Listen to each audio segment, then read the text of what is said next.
Hello everyone, welcome back to another AFK Arena video, and today, we are talking about Tarnos. Once again, just like in my shorter video, this is not about Tarnos' skills, this is not about anything like that, it is about his story. Today, I am taking a deeper dive than in my short 1-minute video on Tarnos' lore. So, I'm going to read off to you the story, and as I read off, I'm going to explain what I'm understanding from it. One stormy afternoon, not long ago, when I'd finally managed to get the supplies to that border camp before it was totally dark, I encountered an emaciated, scruffy old man. He was squatting, clothes ragged, and eyes hollow under the dilapidated roof of a ruined house opposite the camp. In this place so close to the front lines, it was not uncommon to see refugees whose homes had been destroyed in the conflict, but I felt there was something different in the eyes of this fellow. When the rain eventually stopped, I was able to make my escape from the anxious grumbling of the soldiers in the camp. I was cheering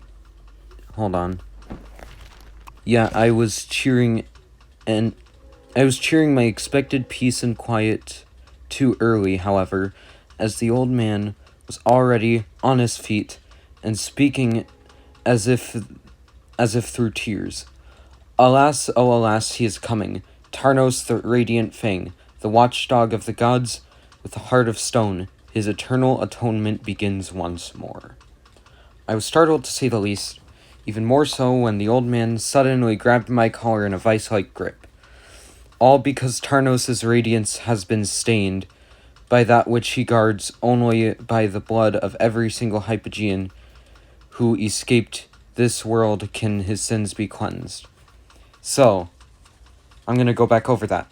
All because Tarnos' radiance has been stained by that which he guards, those being the Hypogeans, which he guards because he was the guardian of the Barred Gate, which we will get into in a little bit.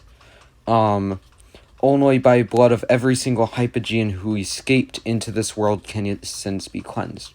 So the only way for his sins to be cleansed, is for him to kill every Hypogean on Earth.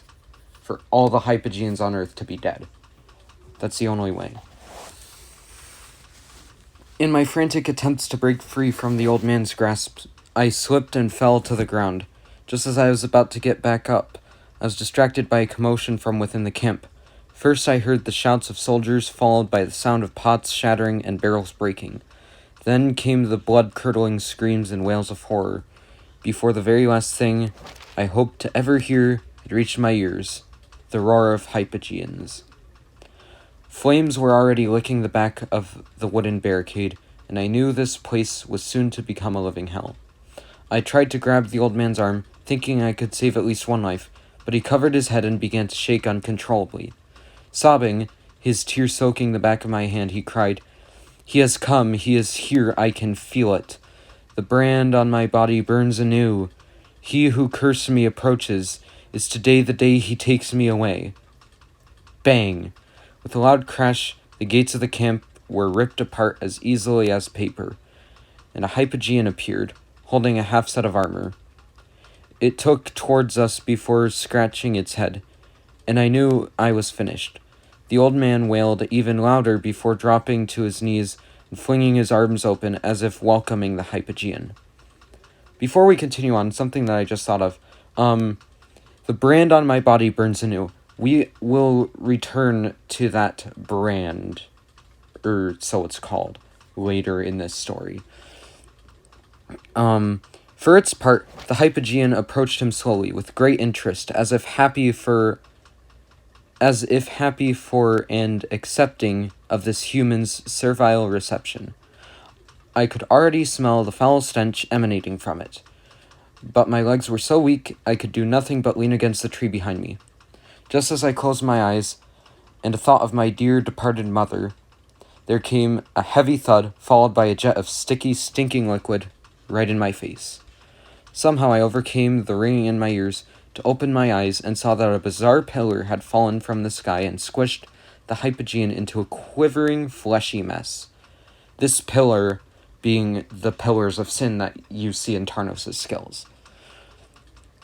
I rubbed my eyes, but they had not deceived me. This ornately carved pillar, majestic and solemn, was clearly not of this world.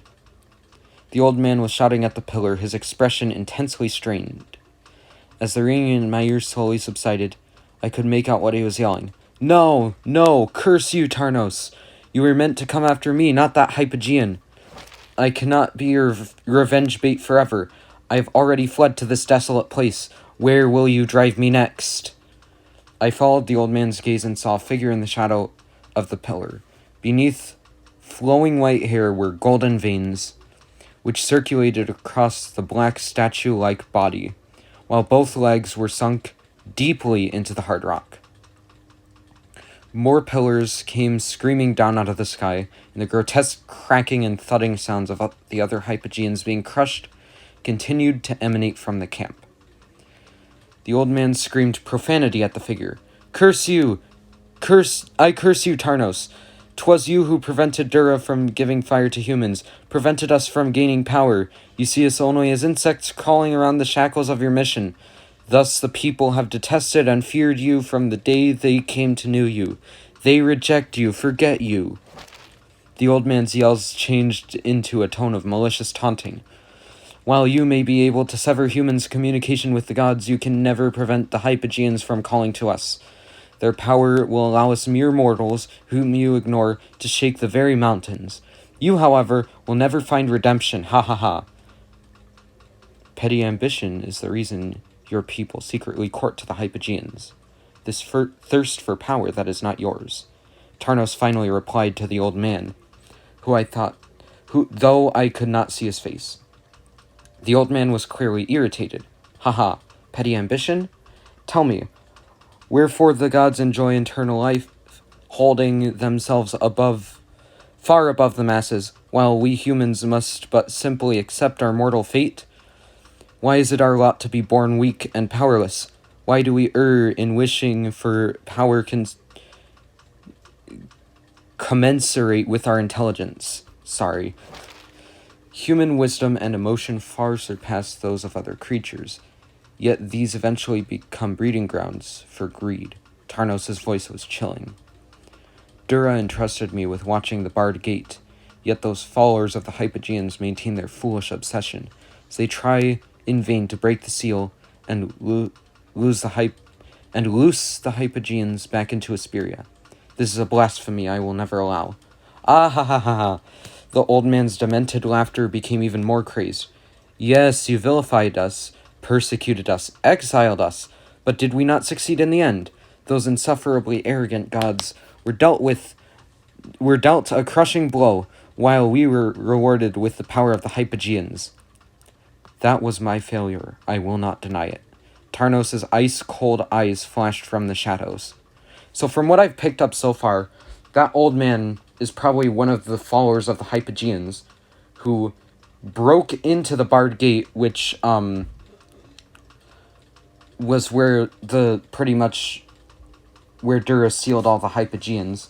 Then a Hypogean cult member or something broke into the barred gate, letting all the Hypogeans out, even though Tarnos was supposed to be guarding the barred gate. And that's probably what his sin was from earlier. Ahaha, so look at you now, you stubborn, cruel watchdog. To punish yourself, you go as far as to encase your legs in stone, vowing never again to take a single step until all Hypogeans have been exterminated.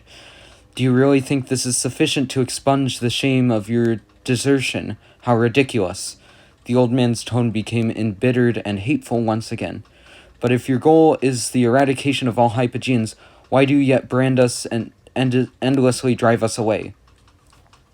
The price of power for Hypogean worshippers is to become the vanguard of their evil. So you likewise become my perfect bait, Tarnos thus replied. What sort of god are you? These are the actions of demons. The old man buried his face in his hand. and appeared to weep. The rain had started again, soaking his disheveled hair, while the strange golden brand on his forehead appeared to emit a faint glow. So immersed was I in the dreadful scene that I almost forgot I was present. But suddenly the old man leapt at me with unnatural agility, a demonic weapon fragment clutched tightly in his hand and aimed straight at my chest. I had not even time to shout before Tarnos was in front of me, grabbing the old man tightly and hoisting him into the air. "Kill me," the old man managed to utter these two words before vainly stabbing at Tarnos' arm with his weapon, almost as if in supplication. "I will not let you escape so easily." Tarnos snapped the old man's weapon as if it were a twig, then threw him to the floor. "Go, bear my brand. The fate of you feral curs will ever be thus, even unto my redemption comes to pass." "Never, that is impossible, ha ha ha. Tarnos, you avowed guardian, never will you see the day that your sins are fully repaid." The old man frantically fled from our sight, scrabbling and stumbling into the depths of the wasteland. I do not know when it was that Tarnos departed. All I know is that when the rain stopped, all traces of what had just transpired had been washed away, as if it had never happened. Yet the actions of that merciless deity conjured nightmares within me, his name deeply engraved in my psyche. Tarnos, he whose Hypogean hunt will continue to the end of days. There will be no more mercy, no quarter, no respite.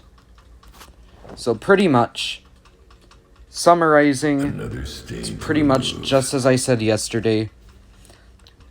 Well, not yesterday. For you guys, that video is going to be coming out today. But, Tarnos, accidentally let some Hypogean cult members break into the Bard Gate. It let all the Hypogeans out, and because of it,